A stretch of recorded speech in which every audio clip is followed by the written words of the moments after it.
అందరికీ నమస్తే. Welcome to Sakshi education. This is Ram. So ఇటీవల తెలంగాణ పబ్లిక్ సర్వీస్ కమిషన్ నుంచి తెలంగాణ ఆర్ఎండ్బి డిపార్ట్మెంట్ నుంచి ఏడబ్ల్యూ సివిల్, ఏడబ్ల్యూ ఎలక్ట్రికల్, అదేవిధంగా తెలంగాణ పొల్యూషన్ కంట్రోల్ బోర్డుకు సంబంధించినటువంటి అసిస్టెంట్ ఎన్విరాన్మెంటల్ ఇంజనీర్ సంబంధించినటువంటి నోటిఫికేషన్లు విడుదలయ్యాయి.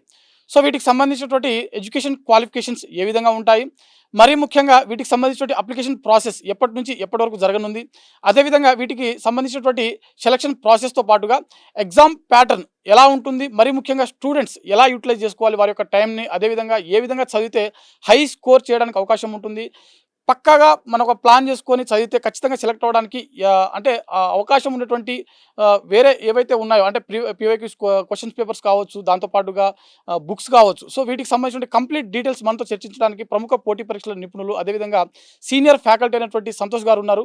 వారి మాటల్లో మరిన్ని విషయాలు తెలుసుకునేటువంటి ప్రయత్నం చేద్దాము. నమస్తే సార్. నమస్తే రామ్.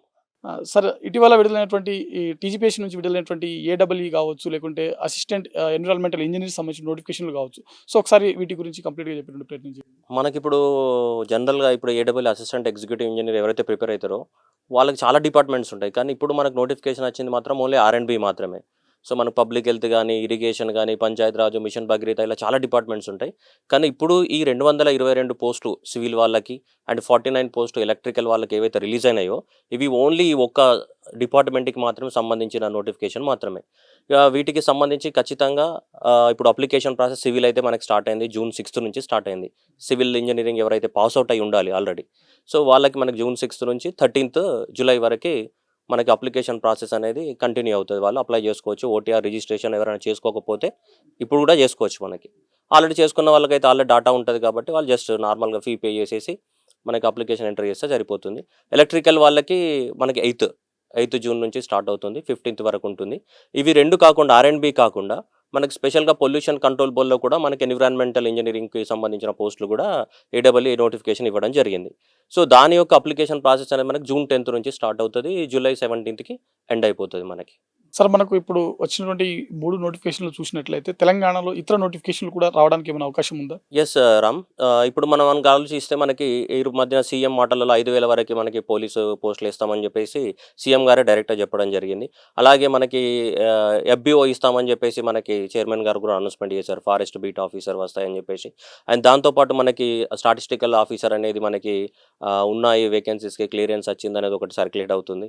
అండ్ అలాగే మనకి ఎండోమెంట్ ఆఫీసర్కి కూడా ఫినాన్షియల్ క్లియరెన్స్ వచ్చింది. సో ఇలా కంటిన్యూగా మనకి నోటిఫికేషన్స్ రావడానికైతే మాకు హోప్ అయితే ఏర్పడుతుంది.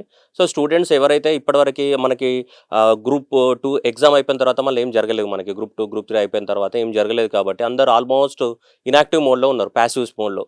సో ఇప్పుడు ఒక రాబోయే 6 నెలలు కనుక యాక్టివ్గా ఉంటే ఇక మళ్ళీ సబ్జెక్టును ఒకసారి రివైజ్ చేసుకొని మళ్ళీ ట్రాక్లోకి రావడానికి అవకాశం ఉంటుంది. ఏడబ్ల్యూ సివిల్ కావచ్చు, ఎలక్ట్రికల్ కావచ్చు. సో వీటికి సంబంధించినటువంటి ఎడ్యుకేషన్ క్వాలిఫికేషన్ ఏ విధంగా ఉండాలి, వాటితో పాటుగా ఇప్పుడు ఎన్విరాన్మెంటల్ డిపార్ట్మెంట్ సంబంధించినటువంటి అసిస్టెంట్ ఎన్విరాన్మెంటల్ ఇంజనీర్ సంబంధించిన నోటిఫికేషన్ ఏదైతే ఉందో వీటికి సంబంధించిన ఎడ్యుకేషన్ క్వాలిఫికేషన్స్ ఏంటి?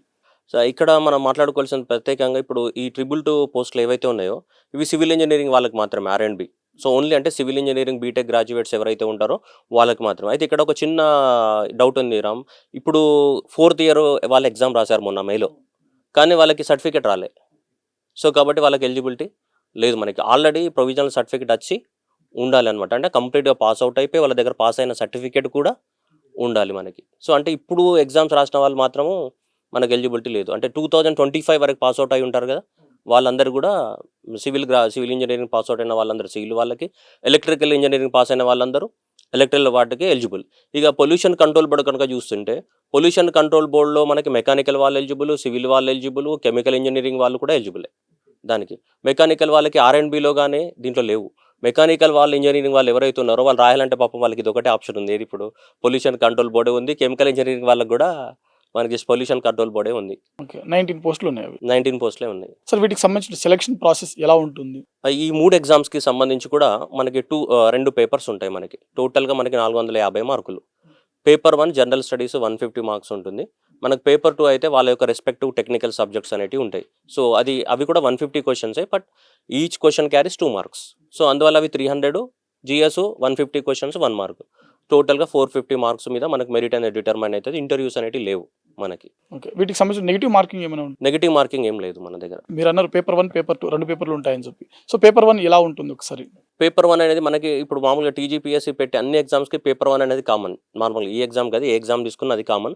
అదే వీళ్ళకి కూడా సేమ్. మనకి ఇందులో పేపర్ 1లో మనకు 13 సబ్జెక్ట్స్ ఉంటాయి. 13 టాపిక్స్. యాజ్ యూజువల్‌గా current affairs, reasoning, English, geography, polity, economy, Telangana schemes, social exclusion.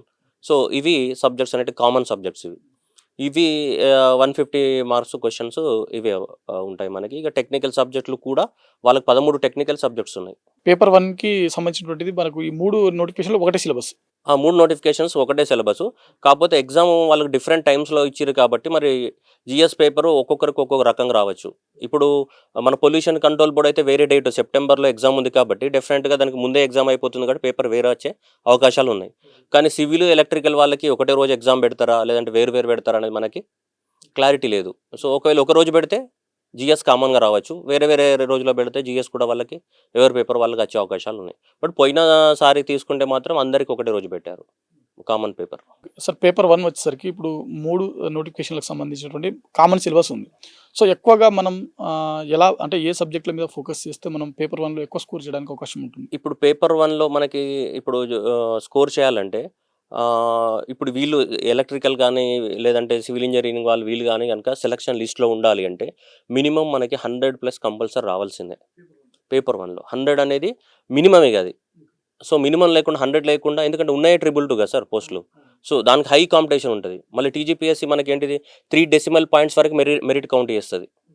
So normalisation చేస్తారు వీళ్ళకి. ఒకవేళ డిఫరెంట్ ఎగ్జామ్‌లో జరుగుతాయి. నార్మలైజేషన్స్ చేయడం ద్వారా సో మనకి డెసిమల్ పాయింట్ వరకు కౌంట్ అవుతుంది మెరిట్. సో దానివల్ల ఏమవుతుందంటే మనకి 100+ ఉన్న వాళ్ళకే ఎక్కువ అడ్వాంటేజ్ ఉంటుంది. అయితే ఈ 100లో మనం స్కోర్ చేయాలంటే మనకు రీజనింగ్, డాటా ఇంటర్ప్రిటేషన్ 20 వస్తాయి. అంటే కొన్ని ఎగ్జామ్లలో 25 ఇచ్చాడు, కొన్ని ఎగ్జామ్లలో 20 ఇచ్చాడు. మినిమం అయితే 20 కంపల్సరీ వస్తాయి. సో వీళ్ళందరూ బీటెక్ గ్రాడ్యుయేట్సే కాబట్టి మ్యాథ్స్ మీద ఖచ్చితంగా ఎంతో కొంత గ్రిప్ అయితే ఉంటుంది. గ్రిప్ లేకుండా ఎవరు ఉండరు. దీంట్లో ఈ 20 మార్కులకి 18 మార్కులు కనుక రీజనింగ్ అండ్ డాటా ఇంటర్ప్రిటేషన్ కనుక ఎవరైతే చేయగలుగుతారో వాళ్ళకి 100 ఖచ్చితంగా వస్తాయి కంపల్సరీ. అది టాప్ ప్రియారిటీ. తర్వాత తీసుకుంటే ఇంగ్లీష్ అనేది చాలామంది నెగ్లిజెంట్ చేస్తున్నారు ఈ మధ్యకాలంలో. ఇంగ్లీష్ అసలు పట్టించుకోవట్లేదు. కానీ ఇంగ్లీష్ కూడా రోజు ఒక అరగంటనో ఒక 40 మినిట్స్ కేటాయిస్తే దాంట్లో మనకు చిన్నప్పటి నుంచి అంత గ్రిప్ లేకపోయినా ఇప్పుడు కొంచెం పికప్ అయినా ఒక 12 నుంచి 13 క్వశ్చన్లు కూడా ఇంగ్లీష్లో మనకి యాంటోనియమ్స్, సినోనిమ్స్ కానీ, యాక్టివ్ వైజ్, ప్యాసివ్ వైజ్ కానీ, direct speech, indirect speech, question tag, simple to compound sentence, ఇవి ప్రిపోజిషన్స్ ఇవి పెట్టడానికి అవకాశం ఉన్నాయి. అందులో కూడా ఒక 12 మార్కుల వరకు మనకి తీసుకురావడానికి అవకాశం ఉన్నాయి మనకి. సో మిగిలిన సబ్జెక్ట్ కరెంట్ అఫైర్స్ ఇవి మిగిలిన సబ్జెక్ట్స్ ఇప్పుడు మనకి జనరల్గా వీళ్ళకి ఎక్కువ మొత్తంలో సివిల్ వాళ్ళు ఉంటారు కాబట్టి జాగ్రఫీ ఎక్కువ వెయిటేజ్ ఉంటుంది. వీళ్ళకి రివర్స్, డ్యామ్స్ ఇవన్నీ కొంచెం ఎక్కువ ఇంపార్టెంట్ కదా, రాక్స్ ఇవన్నీ ఇంపార్టెంట్ కాబట్టి. సో జాగ్రఫీలో ఎవ్రీ టైమ్ మినిమం 18 నుంచి 20 క్వశ్చన్స్ వస్తున్నాయి. ప్రీవియస్గా మనం తీసుకుంటే అన్ని ఎగ్జామ్లలో 18 నుంచి 20 జాగ్రఫీ. దాంట్లో to be specific focus on Telangana. ఈ 18 నుంచి 8లో 10 క్వశ్చన్లు తెలంగాణే ఉంటాయి. తెలంగాణ జాగ్రఫీ అనేది మోస్ట్ ఇంపార్టెంట్ వీళ్ళకి. సో ఇది నెక్స్ట్ హైయెస్ట్ స్కోరింగ్ మనకి. Telangana geography plus Indian geography 18 నుంచి 20 మార్కులు ఉన్నాయి. ఇది స్కోరింగ్. దీని తర్వాత నెక్స్ట్ వాళ్ళకి అంటే ఖచ్చితంగా బల్లగుద్దేసి స్టాంప్ వేసేసి ఈ క్వశ్చన్ ఖచ్చితంగా వస్తుంది, మనం ఆన్సర్ పెట్టగలుగుతాం అన్న కాన్ఫిడెన్స్ ఉండేది పాలిటీ. పాలిటీ నుంచి 10 నుంచి 12 అనేది ఇక గన్ షాట్ అవి.